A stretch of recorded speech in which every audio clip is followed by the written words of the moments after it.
বোটের ক্যাপ্টেন হচ্ছে ওপরে, আর এই কোম্পানির দুটো বোট আছে, সারফা ক্যাপ্টেনের ওপরে। আবার চেষ্টা করছে একটা ট্রায়াঙ্গেল বে এরিয়াতে যদি ট্রায়াঙ্গেল ওয়েব তৈরি করে যদি ডলফিনকে রেস করাতে পারে। এটা অনেকটাই ডলফিনের মর্জির ওপরে নির্ভর করে। এই দুটো বোট,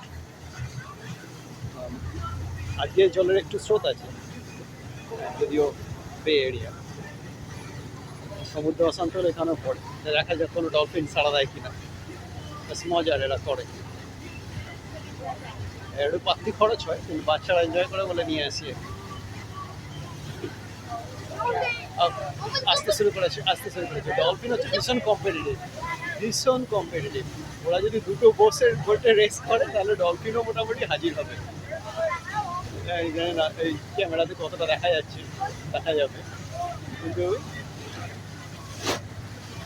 আর আমরা এখনো পর্যন্ত 3টে কোম্পানির ট্রিপ নিয়েছি আর কি, আসছি প্রায় 11 বছরে। এদের ট্রিপটা আমার ভালো লাগে কারণ ওরা ওই ডাবল বোট নিয়ে আসে সবসময়, যাতে এনজয় করে, কিন্তু বোটের নিরাপত্তা একটু কম্প্রোমাইজেবল আর কি। ওদের এই যে আর একটা বোট আর এই যে ডলফিন একটা ট্রায়াঙ্গেল ওয়েতে ওরা তেড়ে চালায় বোট দুটোকে। তাতে হয় কি, যে ডলফিনগুলোর মধ্যে এনার্জি আছে ওরা এসে বোটের সঙ্গে রেস মারে পুরো বিনা পয়সায়, ঝপাস করে। মাঝে মাঝে আমরা যখন চান করি সমুদ্রে আটলান্টিক ডলফিন চলে আসে, বোট আসার পাশে ডলফিন দুটো বোটের সঙ্গে রেস করছে। কখনো কখনো এমন হয়ে যায় 1 ঘন্টা আমরা ধরে বসে আছি, ডলফিনের দেখা নেই কোনো। আবার কখনো কখনো আজকের মতো লাকি, হ্যাঁ, দু তিনটে ডলফিনকে রেস করানো হচ্ছে। 3-4 বার ট্রাই না, কখনো ফ্লপ হয়।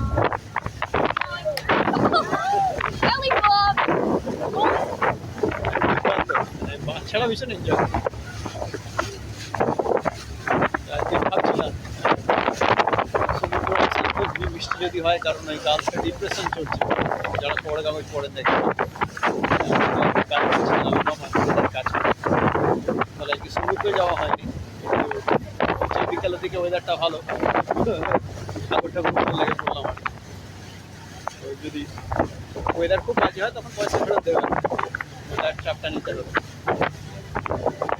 সেটা তো প্রকৃতির উপরে কারো হাত নেই, যাই বাচ্চারা মজা করছে। এটা একদম প্রকৃতির মধ্যে শান্ত ওয়াটার পাওয়া উচিত, কিন্তু যেহেতু ওয়েদারটা আটলান্টিক ওশানে বড় বড় ঢেউ আসছে, পাকামো করে চান যারা করতে যায় করে, হ্যাঁ, না করে উঠছে।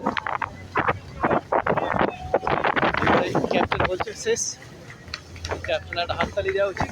ওইটা আর একটা বোটের ক্যাপ্টেন, ওই যে টঙের ওপরে, ওখান থেকে একদম মাছের ওপর থেকে বোট চালাচ্ছে, আর এটা আমাদের বোটের ক্যাপ্টেন। ঠিক আছে।